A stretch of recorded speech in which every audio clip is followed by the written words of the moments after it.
सोनपुर कोई बहुत बड़ा गांव नहीं था, लेकिन उसकी मिट्टी में अपनापन था।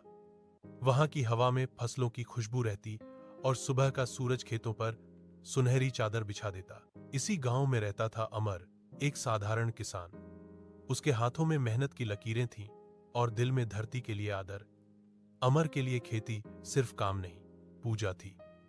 वह हल चलाते समय मिट्टी से बातें करता, जैसे वह उसकी अपनी हो। अमर की दुनिया उसकी पत्नी सावित्री से शुरू होकर उसी पर खत्म होती थी। सावित्री सादा स्वभाव की स्त्री थी, कम बोलती, ज्यादा समझती। उसकी आंखों में ऐसा सुकून था कि अमर दिन भर की थकान भूल जाता। वह रोज उसके लिए खाना बनाती, उसके कपड़े साफ करती और बिना कहे उसकी चिंता समझ लेती।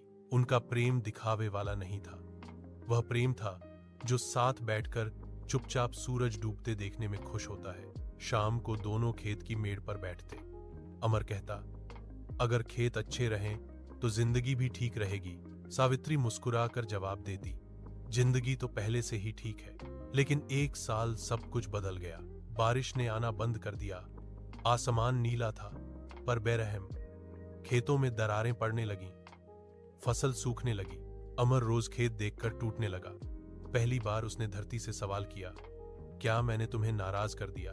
रातों को उसे नींद नहीं आती।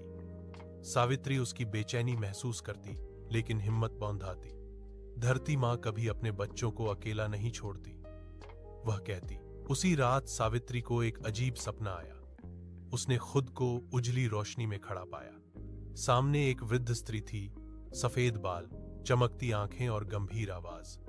उसने कहा, जहां प्रेम निस्वार्थ होता है, वहां धरती अपनी शक्ति देती है।